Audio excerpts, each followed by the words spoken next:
Ladies and gentlemen, my name's Paul. Hopefully you're having an amazing day.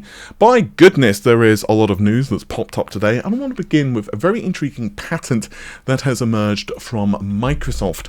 This is Systems and Methods for Ray Tracing Acceleration Structure Level of Detail Processing. And if I had to give you the Cliff Notes version of this, the elevator pitch, I suppose, you can think of it kind of like a hardware version of Nanite, in other words, level of detail, but instead for ray tracing. And the whole purpose of this, basically, is that nowadays, of course, VRAM requirements for games, and obviously other software as well, but we're going to focus on games for this video, have absolutely ballooned. Now, naturally, there are a lot of things that have been worked on by developers. You've seen things like tiled resources, of course. You've started to see, well, Nanite itself from Epic, mesh shaders, all of this other stuff in an effort to basically help mitigate the pull on resources, be they compute, be they VRAM.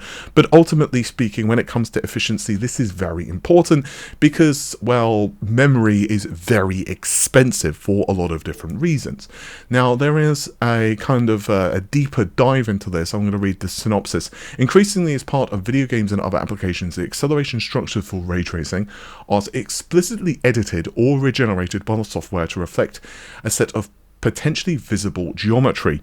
Now, basically what this means is if you move position, if, for example, something obscures another object, let's say hypothetically, a car moves in front of, let's say, a wall, then obviously what's behind the car door panels, you won't be able to see that. You get the idea.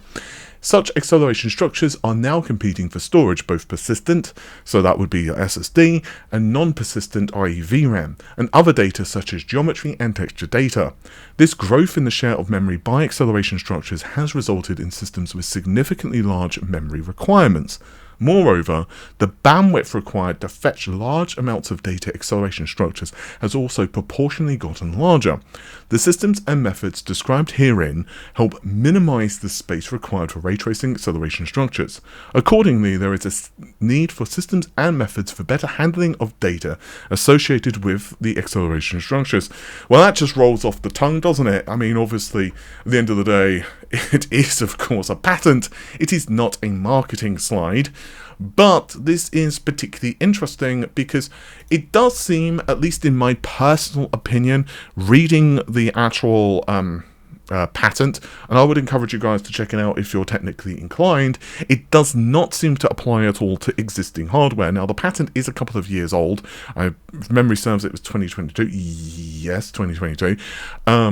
So obviously, you know, it's maybe the RTX 50 or something like that does support it. That's not a leak, by the way. I'm just simply speculating. However, older GPUs and older systems, for example, the Xbox, I wouldn't say that it would support it. Let's just say that. Basically speaking, what this seems to do is it's essentially describing like hardware acceleration in Nanite, and that is the key. It's hardware accelerated. But basically speaking, what it seems to do also is utilize this technology that is very much like Nanite for ray tracing. Now, honestly, I do think that it's possible that this could be applicable to, let's say, the next generation Xbox consoles. Again, that is not a leak. That is simply speculative. But, I mean, given the timing of the patent and the fact that, you know, the next generation Xbox, from what I'm hearing, is going to be like 2026, I wouldn't be surprised. Let's just say that. Now, whether RDNA 5 does support this, for example, it's not exactly clear. Having said that, even if it doesn't, it is custom hardware, so Microsoft could have changed something, so it's going to be very interesting to see exactly what occurs there. Ultimately speaking, Microsoft are doing a ton of stuff at the moment for PC, and one of them, for example, is shader model 6.8. I spoke about this briefly in another video, but basically there are a plethora of improvements with the new shader model 6.8. Work graphs being one of them, which essentially takes execute indirect, and it basically just cranks it up to 11. So execute indirect, basically you can send like a batch of stuff from the CPU to the GPU, and then it's essentially processed in like a batch. That was very technical. And then with work graphs, what can essentially happen is that they can literally spawn work on the GPU. So you basically have these this really cool like runaway effect where one piece of work can kind of spawn another piece of work, and then that piece of work can also spawn more work if necessary, and it can be very good given, of course, there are in many cases multiple stages of the rendering pipeline. So that, of course, is going to be very interesting. I'm going to be doing a much deeper dive on that. Actually, I'm working on a script. I'm almost done with it for Workcraft. So Microsoft are definitely doing some really cool stuff. I also just very quickly want to mention, actually, since I'm talking about Microsoft, I actually spoken about this already, but I just want to give a quick update to Microsoft DirectSR, or if you prefer, Direct Super Resolution. The website for gamer.net actually has some quite intriguing slides that they've popped up regarding this, actually. But in essence, it's essentially a new API. And what this basically does is it allows developers to leverage this API and then target a number of different upscaling solutions. So that would be FX Super Resolution 2, XeSS, and of course, Nvidia DLSS. Now, it's going to be interesting to see what happens. Because it seems that you can, of course, eventually update this to like FSR 3.1 as well. And what this also means that for developers anyway, it's kind of like a, I wouldn't say like an easy solution, because ultimately there are things they still need to take into consideration, like, you know, the best place to put the upscaling solution into their game engine and so on and so on. But it also means that they don't have to do as much work, and honestly, this is really good because it kind of sucks ass if a game doesn't support FSR, or it doesn't support XE, or it doesn't support DLSS, or whatever. Like, my thing is that I don't understand that developers don't have infinite resources and infinite time and infinite, you know, just kind of like bug testing ability, but it would be really nice if these upscalers were supported, because ultimately it just kind of means that we get the choice to just be able to make the best decision possible based on our GPU. With the new FSR 3.1 as well, AMD are decoupling the frame generation technology from FSR. So basically speaking, that means you could use the frame gen from FSR in combination with, let's say, DLSS too, which also, of course, is highly beneficial for someone who owns like an RTX 20 or RTX 30 card. So you can have like frame generation on like an RTX 2080 Ti, utilizing AMD's FSR, but also having DLSS as well, which honestly is going to make some really cool stuff. Unfortunately, it doesn't have a release date yet,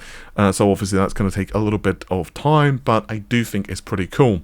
And I want to finish the video with actually a very interesting update for Battlemage. I'm going to make this kind of brief because, quite frankly, there's not a huge amount here that's being leaked, and also the cache on the GPU is probably wrong. But enough talk. What the hell am I actually, focused on? Well, basically speaking, what we're talking about here is Intel Battlemage. Now, this seems to have been leaked by a guy called Michael on, what's the word I'm looking for, Twitter. I refuse to call it X. It is never going to happen. Anywho, basically, Microsoft, bloody hell.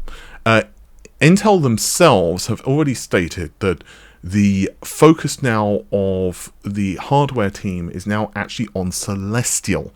Now, obviously, there are still, things that they're working on in terms of the hardware for Battlemage, but ultimately, the bulk of the work now is on the software, and hardware, it's now essentially Celestial, which is being brought up, which, of course, is going to be the successor. So, Battlemage, it seems predominantly the hardware is finished, and therefore we're looking at the software. And software, of course, if you recall, was the thing that bit them in the ass with Alchemist, which of course was the first generation of their discrete GPUs. Now, what we have here are a couple of entries from Sysoft Sandra, and it seems that there's both a 20 as well as a 24 XE core variant which is being tested. Now, both of these have 12 gigabytes in memory. I've already spoken about the specifications kind of recently on this, and yeah, ultimately I think Battlemage is going to be an interesting GPU.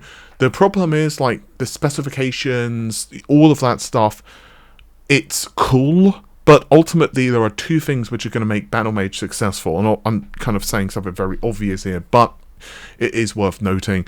First of all is the pricing, and the second of all is the software. I mean, also the timing as well, but honestly, even if they hypothetically launch this after RDNA 4 or whatever, it doesn't matter. What does matter is the release timing versus the competitors in terms of pricing, and of course, how good the actual software is. Like, let's say they release a GPU that's as fast as, like, you know, an RTX, let's just be silly and say it's as fast as an RTX 4060 for a specific SKU, but it's like half the price. Obviously this is an extreme example, then that's absolutely great. On the other hand, if it's like half the speed of an RTX 4060 but double the price, then it doesn't really matter when it releases, it's just going to suck. So ultimately with this stuff, you know, there's a lot of different things. I do think Intel are probably going to have a much better state of things going forward. But anyway, what is interesting is that while these results are running at, let's just say, sucky performance, basically the clock frequency is being detected at only 1.8 gigahertz, which is obviously sub 2 gigahertz, and you'd expect that these GPUs are going to run much faster than that. They are still outperforming the previous generation. So I think that it's going to be a decent, a decent attempt by Intel, but ultimately, of course, with any of this stuff, it's just going to be very, very, very interesting to see how it performs. With that said, guys, I'm going to let you all go. Take care of yourselves. Bye for now.